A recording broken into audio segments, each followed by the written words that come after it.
Hello and welcome to the deserts! Now say more stuff. More stuff. Is that alright? It's done. Hello everyone, welcome back to my channel, and I'm here on the only desert in England. Is that right? Certified desert. Certified Classified desert. Classified desert in England. In Dymchurch. Dungeness. Dungeness. So welcome to my desert.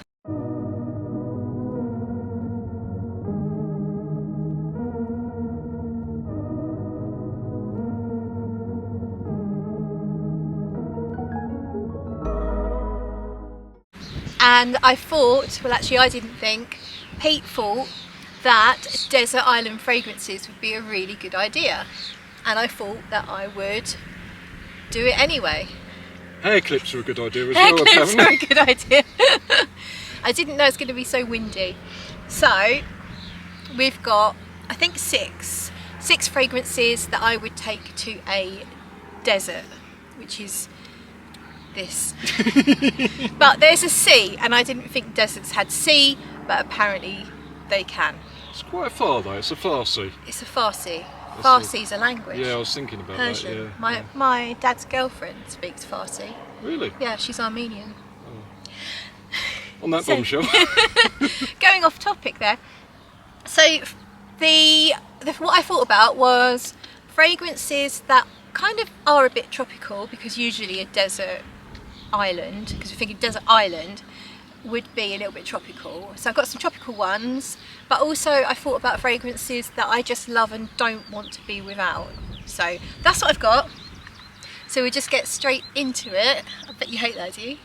Let's get straight into it. Let's dive straight in. Let's do a deep dive. But there's no water. Later, darling.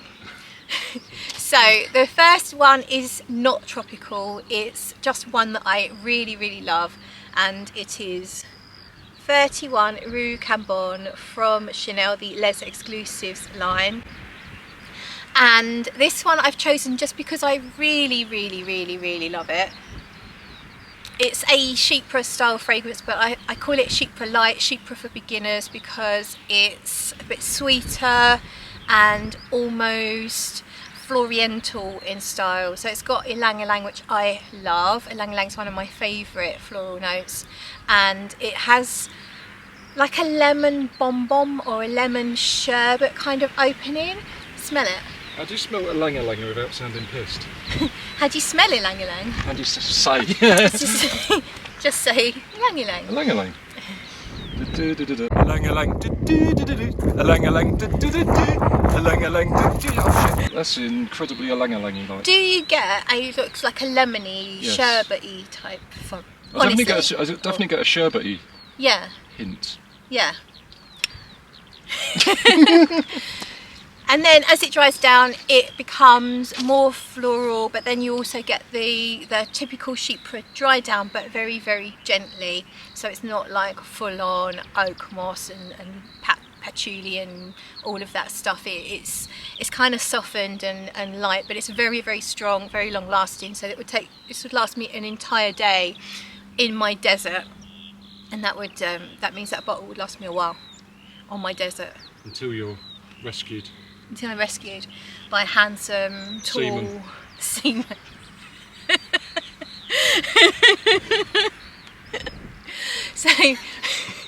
So now let's move on. Moving on, going forward, moving ahead, moving on to a fragrance that kind of also feels a bit tropical, but would maybe give you the watery feel that you might be craving if you are in a desert, because you're probably thirsty. And it's called Blue Lotus from Teone Reinthal. So it's all natural perfume. It's a white floral. You've got Blue Lotus. I think you've got a few other white florals that are very tropical, so would fit with the whole desert island theme. Frangipani, which is beautiful. It has a little bit of a warm ambery base, but it's not really an amber perfume, it's much more of a floral. But because of that Blue Lotus, it feels almost like you're at a lagoon or an oasis with this clear blue crisp water that you could probably drink because you're really, really thirsty because you're in a desert. Bit of a piss take though, isn't it? It's like being really skint and someone gives you a fake lottery ticket. Yes. So there's an analogy for you. Blue Lotus is our fake lottery ticket desert island fragrance. Do you want to smell it? Yeah, let's have a smell. Let me know what you think. I like to wear it outdoors. It's all natural and it just feels really great to, like a situation like today, it feels fitting. What do you think? Smells quite, yeah, strawberry, vanilla-y. Strawberry? Sweety. Sweet, quite sweet. Yeah. Any visions of lakes and oases and stuff? Not really. If you've got a sweet shop next to it. Okay, so Pete's opinion is quite sweet. It's quite sweet. Most of my perfumes are sweet, to be fair. To be fair. So let's go for this one. Talking of Ylang Ylang.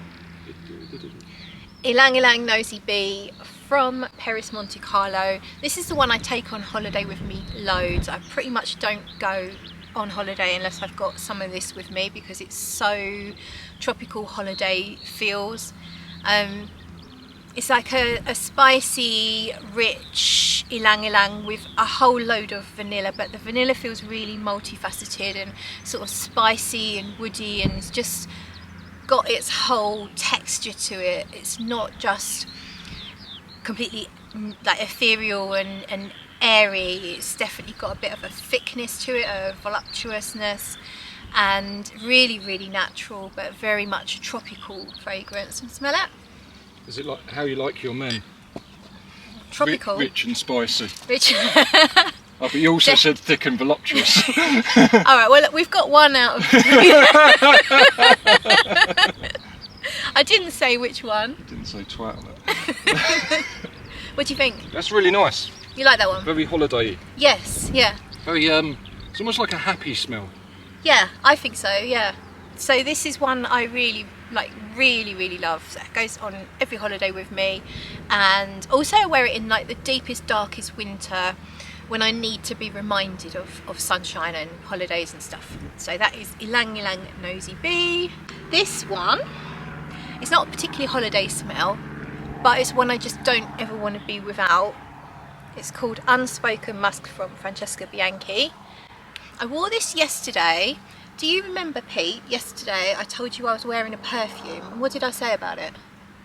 It was powdery. No, everything's powdery. No, I told you. We were on a desert. I told you about how it made me feel when you rang me. Ah, no. I said to you that I've been wearing a lot of my new perfumes, my new Chanel's, and I haven't worn a lot of my favourites, and this, as I just said, is one of my absolute favourites. And I said to Pete, I'm wearing one of my real favourites today for the first time in ages, and every single time I breathe in is filling me with joy, or That's something exactly like that. what I just said. I remembered. And this perfume is like the most me kind of, it's just everything I like in perfumery. This hair driving you crazy? Because it's driving me crazy. Everything I like in perfumery in terms of powdery, musky, iris. This has got a magnolia note. I don't find it really that floral, but it's just this perfect sweetened powdery thing that is really strong, really long lasting. I never get bored of it, and literally every single breath in I can smell it all day long, and it makes me happy. So I'd have to take that to a desert island. Is that why you're a musk slut? Is that what you said you were? I'm a musk whore. Oh, potato. But yeah, call me a slut or a whore, whatever you want. If there's musk involved, I'm all over I'm it. your whore, baby. Okay, we've got another tropical one now. This is called Beija Flor. It's from Ikirio, Dreamhouse Ikirio, and this is It's another tropical, it's like honeyed tropical island, white florals, musky and powdery. I feel like I think there's some coconut as well, so it definitely gives you that tropical feel, but it has this powdery muskiness which I love. What's on the bottle? It looks like, I'm about 2 metres away and it almost looks like a galaxy sort of picture. I can't really see Yeah, it does too kind of. It's like, looks like bubbles and stars in the background. So the brand owner, perfumer, he does everything. He even makes the photo shoots and designs these costumes. So you've got a person in a costume, sort of like a hummingbird. Hummingbird. It's a cross between a hummingbird and an iceberg. It's a hummingbird. So beige fleur means flower kisser, which means hummingbird in somewhere in the South America. I can't remember the You blinded me with science already. Yeah, I know. So it's a very interesting bottle, but he actually designs the costumes and does the photo shoots, everything. Oh, incredible! I all love that. himself. And then obviously makes the perfumes and puts this wax seal on. Oh, what a cool guy. Yeah, and I call him the Willy Wonka of perfumery. And he put that on his website. proud moment. So beige fleur, tropical. It's kind of like what you might expect of a tropical, beachy kind of fragrance, but it's quite sweet. I'd say that's quite sweet, isn't it? Yeah. Do you like it? Yeah, it reminds me of yeah. Suntan lotion? Or? That's exactly what I was thinking of. Was it? It actually was, no, suntan lotion. I was thinking of years and years ago when I'm embarrassed to admit I used to go to, what are those places where you get a tan? Suntan lotion. Yeah, for me it's holidays, but for you the suntan shop. What are they called? Like tanning salons. Salons? Yeah. Yeah, because I used to get tan lines a lot, so when I went on holiday I looked like a redneck. No offence to your redneck viewers. Anyway, moving on. So it reminds you of like the lotions that you might put on in it does, an Italian salon. Okay. I'd like to think it's a bit more sophisticated than just a tanning lotion, but yeah, I think it does evoke that. I think in man's tanning lotion. Yes. Right, last one. And this is one that doesn't necessarily take me to desert island, but it's one I just don't want to live without. Hera from Papillon is a bouquet of white florals. It's another chypre-esque type fragrance along similar lines of 31 Rue Cambon, but it's actually got quite a lot of similar notes. This one's more effervescent, maybe. It's not that similar when you smell it, but when it dries down it's similar-ish. Orange blossom, jasmine, ylang-ylang, rose, and then you've got a little bit of a chypre dry down, but it's kind of like mixed with a typical sort of oriental dry down as well, so it's like the two meet, and it's just beautiful, but it's floral all the way through. Can you smell? I can actually smell it from here where you took the lid off. Yeah, I can smell the rose. Yeah. I'm going to put some on my skin actually, because I've kept my arms clean in case I wanted to spray any. So I need a hero, holding out for a hero. So this fragrance was made by Liz Moores specifically for her daughter's wedding, her daughter Jasmine, that's why it has to have jasmine in it, specifically for Jasmine's wedding, and it was actually Jasmine who said, Mum, you need to sell this, so everyone needs to be able to buy this, and I think I'm not the only one who's very, very grateful to Jasmine for doing that, because I absolutely love Hera. It's possibly my favourite fragrance ever, if not, because you know how fickle us fragrance lovers are. It's in the top 3 all the time. Absolutely love it. Really long lasting. It is extract de parfum, so it's highly concentrated, and yeah, it's just really special, I think. But what do you think of it? It smells really nice, actually. Mm. And Any yeah, other? definitely strong. It doesn't surprise me. It's a extrait de parfum. Yeah, that's the one. It's on the tip of my tongue, you see. Would you consider it classy? Would that come to mind? What would any other descriptive words? Yeah, I think there is an air of sophistication about it. Mm. Okay, good. I'm just guessing, I don't know.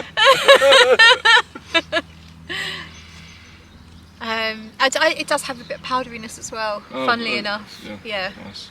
It's my I think it's go-to got word. some sandalwood as well, yeah. So I just absolutely love Hera and wouldn't want to be without it, hence why it's on Desert Island Fragrance list. I think that's it. That's a wrap. Is that a wrap? That's a wrap. Thank you so much for watching, and I will see you in another video. Right, that's a test one. We'll press record on the next one. So, I'm not doing it again.